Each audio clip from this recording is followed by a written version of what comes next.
All right, hello. We are doing a video today about probably the worst thing that I've ever had in my house. The worst single item that I've ever bought. And you may be confused by the husk knife in the frame. It's not this. It's actually not this. There's another eyesore that you're probably staring at right now. It's this guy here. I've brought the wife in because this has affected us as an entire family rather than just me as a gear reviewer. And this is the Epson 2710 ET. This is a Eco-tank. An eco-tank style printer. Well, dear, why don't you tell us why we got this and the origins of this printer? We used to have a $50 printer that we just got from the post office, and it ran out of ink, and to get new ink was like $150. So we were like, look, let's get a really great printer that's cheaper on the ink, thinking maybe we would get a laser printer. And then we went into JB Hi-Fi and we saw all of the $100, $150 printers, and we were like, ooh, this one's expensive. That must be good. Buy once, cry once, thought I. And look, only $15 for a bottle of ink, and you can just fill it up yourself. Because printer ink is a scam, and so this is sort of how they get you. And even the reviews on this printer were good. So I don't know what happened there, but let this be the one review that you watch of this whole series of Epson printers, because, you know, I just promise you that there's a high chance that they're all fucking garbage.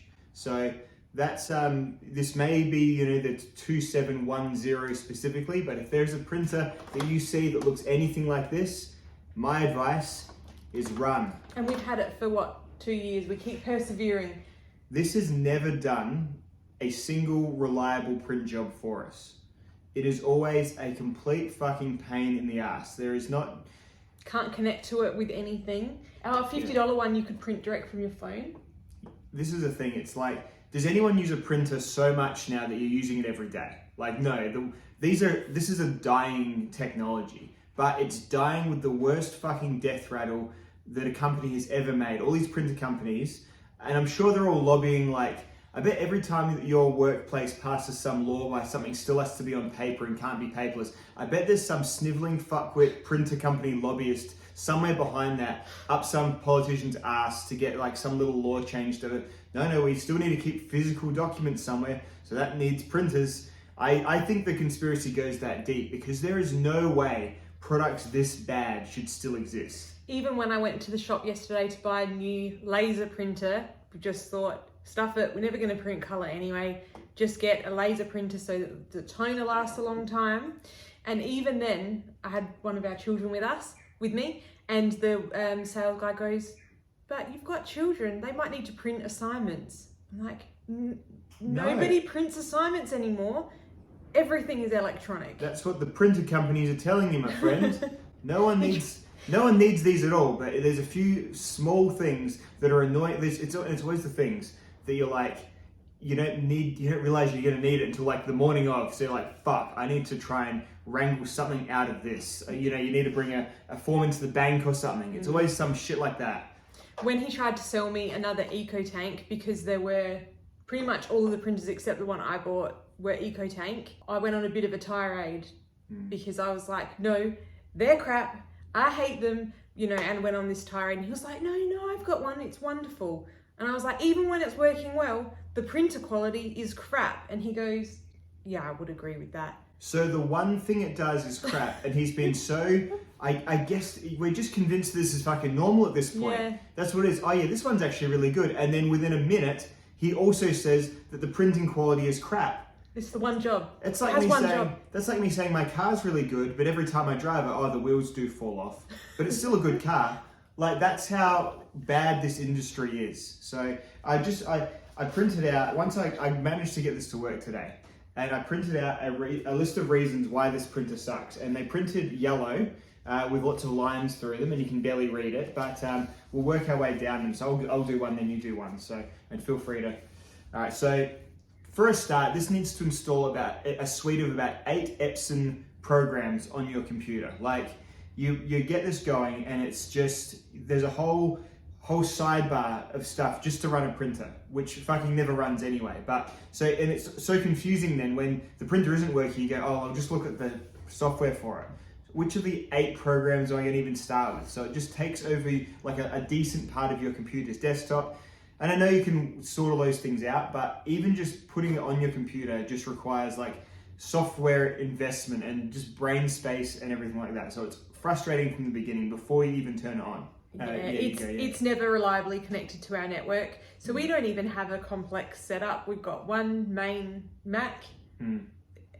I have a laptop. One of our children has a laptop.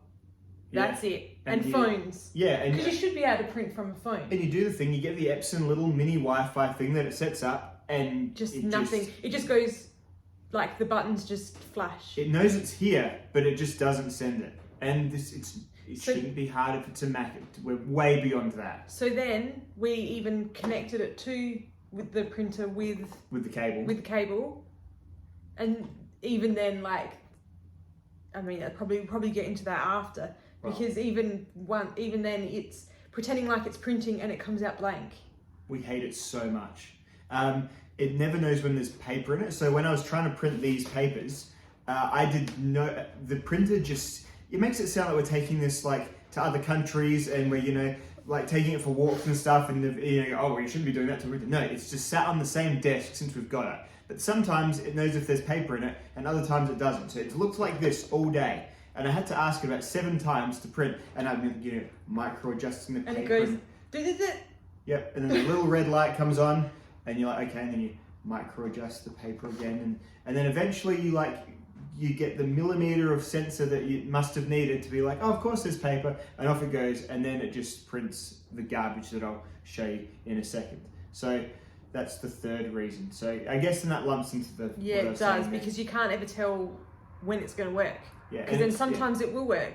Yep. But even when it does work, you can't read what it is that you've printed. So like when you're doing something where I'm applying for like a bank loan or something like that, and you're doing that, you go, oh shit, this is going to require me to bring a physical piece of paper to someone. The stress in your brain already begins because you start to think, am I just going to have to go into my work and print like a single form, even though I've got this, what was a $500 printer? It was a lot. On my desk.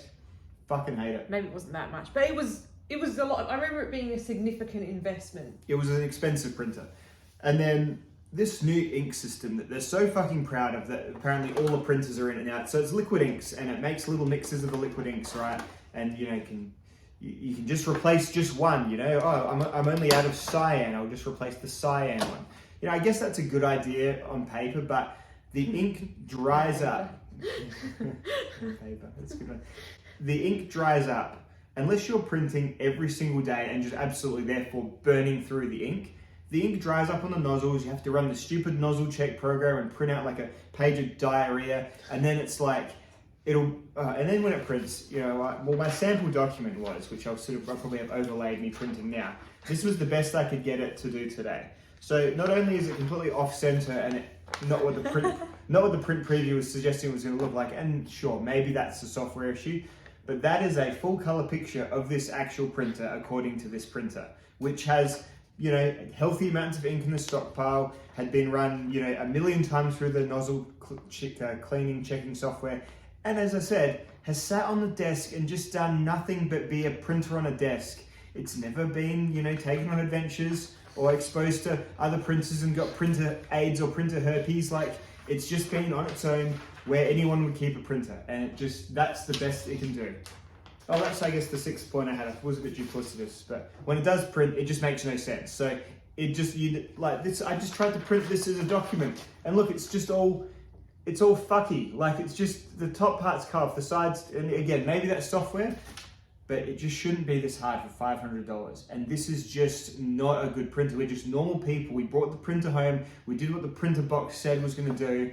Like, we didn't try and like overclock it or hook it up to like, a time machine or anything like that. We didn't put it in the bath or anything like that. We just put it on the desk and did the things it said to do to turn it on, make it print, and it's just never fucking worked. So that's why it's sitting on the desk today. Do you have anything more to add? No. throw it in the fire. Yeah, we're gonna kill it. You were offered some kind of recompense, weren't you? Yeah, they said you could bring in your old printer and recycle it, and you can. I don't know if it's you will get $100 if you go into a draw to win $100 by Epson, and I was just like, nope, would rather smash it up. Because the risk is that they could just rebirth it to like some poor island nation that has like, you know, that just sits in the slipstream of us wealthy countries, you know, printer, you know, byproduct kind of thing. And you just don't want it inflicted on people like that because they have a hard enough time as it is, you know. Mm-hmm. So I think the best thing to do is to destroy it in a number of ways that we do on this channel. So perhaps let's get started.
I still feel like I should just take a shit on it or something. I know. It's actually like cuddling how happy that made me.